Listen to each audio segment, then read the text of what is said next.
আসসালামু আলাইকুম রহমতুল্লাহি ওয়া বারাকাতুহু। সুপ্রিয় দর্শক, আশা করি সবাই ভালো আছেন। আলহামদুলিল্লাহ, আমিও ভালো আছি।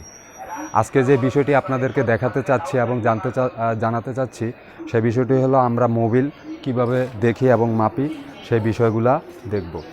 এটা হলো মোবিল গ্যাস, আমরা এটা দিয়ে পরিমাপ করি। এটা হলো মোবিল গ্যাস।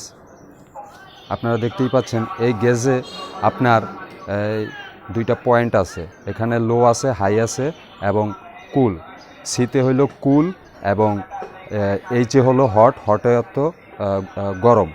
এই কুল আপনার ইঞ্জিন যখন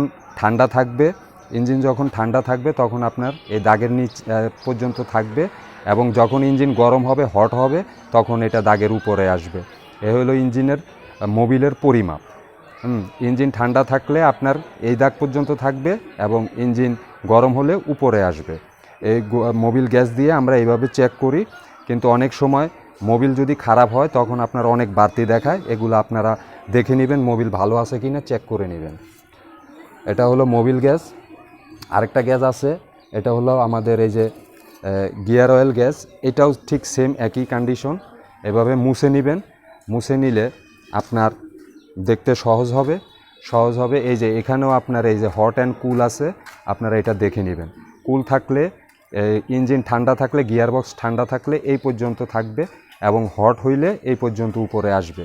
এই দাগগুলো এবং লেখাগুলো দেখে নেবেন। এই যে লেখাই আছে হট, কুল।